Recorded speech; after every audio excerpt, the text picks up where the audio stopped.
Hello दोस्तों, स्वागत है आपका आपके अपने चैनल मार्केट सपोर्ट में। दोस्तों, आज की इस वीडियो में हम बात करने वाले हैं जियो फाइनेंशियल सर्विसेज के शेयर के बारे में। अगर आप देखोगे तो जियो के हालचाल जिस तरीके के आपको देखने को मिल रहे हैं, स्पेशली वैसे तो अगर हम देखें तो पूरे मार्केट में ही हालचाल कोई खास अच्छे दिखाई नहीं दे रहे, लेकिन अगर हम पर्टिकुलरली जियो की भी बात करें तो हालात जो है काफ़ी ज़्यादा ख़राब ही देखने को मिल रहे हैं, इसमें कोई भी डाउट नहीं है। एंड आप ये मान के चलिए जो स्थिति आपको आज यहाँ पर देखने को मिली है, ये आखिरकार और कितना गिरेंगे ये शेयर्स, ये भी कह पाना मुश्किल है। लेकिन हाँ, इतना ज़रूर कहा जा सकता है कि कुछ बड़े फंड या फिर आप बोलो तो बड़े कह सकते हो बड़े इंस्टीट्यूशंस जो हैं वो यहाँ पर तगड़ी बिकवाली करते हुए देखने को मिल रहे हैं। अब आखिरकार ये क्या चक्कर है, क्या चल रहा है, आज की इस वीडियो में हम जानेंगे।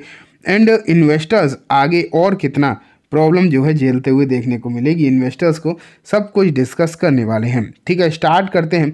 सबसे पहले एक रिपोर्ट आप यहाँ पर देखो, Jio Finance boldly revolutionising financial market through AI. अगर यहाँ पर देखो तो मैं थोड़ा सा और आपको दिखाता हूँ। Jio Finance is integrated AI transformers financial services and stock trading in India. AI will enhance trading efficiency, providing personalised financial advice and make investment opportunity for more accessible. तो यहाँ अगर आप देखोगे तो जियो का, आप ये तो जानते हो कि ब्रोकिंग में ये आने वाले हैं, वेल्थ मैनेजमेंट में ये आने वाले हैं। तो अब यहाँ पर ये सिचुएशन को किस तरीके से ले रहे हैं आप ये देखो, एआई का इस्तेमाल करके ये चीज़ों को बदलते हुए आपको आने वाले दिनों में देखने को मिलेंगे। इनका जो प्लेटफॉर्म होगा वहाँ पर किस तरीके की चीज़ें देखने को मिल सकती हैं, ये भी आप यहाँ पर देख पा रहे हो। एआई से जो पर्सनलाइज्ड एडवाइजरी वगैरह भी आपको जो है यहाँ पर देखने को मिलने वाली है, ये तो आप यहाँ पर देख रहे हो। और real time data analysis and algorithm trading will be used to predict the market trend and develop new financial product.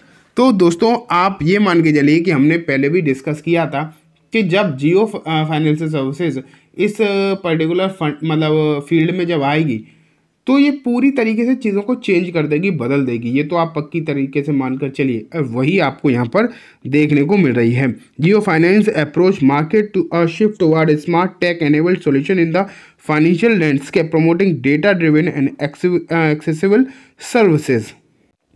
सीधी सीधी बात है, आप ये मान के चलो कि ये एआई का भरपूर इस्तेमाल आपको स्टॉक ट्रेडिंग में करते हुए देखने को मिलने वाले हैं। यहाँ पर आप क्लियरली देख रहे हो। और एआई का जब इस्तेमाल किया जाएगा, अब ये किस तरीके से करेंगे ये कह पाना अभी मुश्किल है, अभी ये कहा नहीं जा सकता कि यहाँ पर किस तरीके की चीज़ें देखने को मिलेंगी।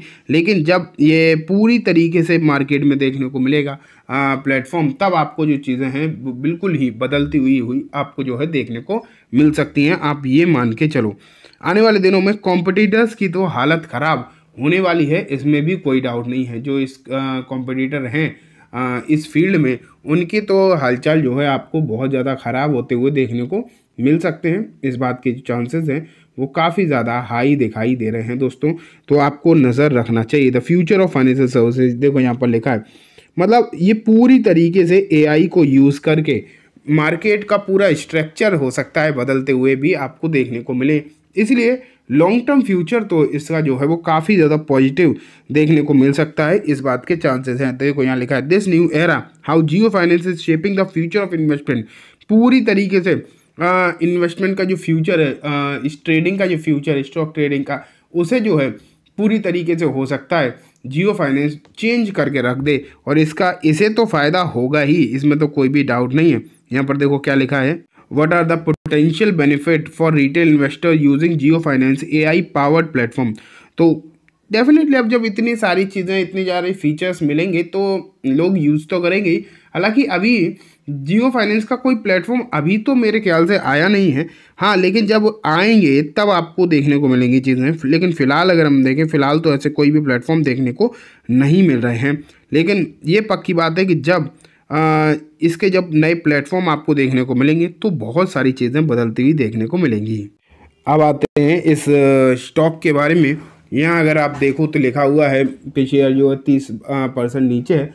अगर एग्जैक्ट अगर आप देखोगे तो 30 नहीं, उससे भी ज़्यादा ही आपको नीचे देखने को मिलेगा। फिलहाल जो सिचुएशन दिखाई दे रही है एंड यहाँ पर ये काउंटर जो है कब तक और नीचे गिरता हुआ दिखाई देगा, ये एक इम्पोर्टेंट सवाल बना हुआ है।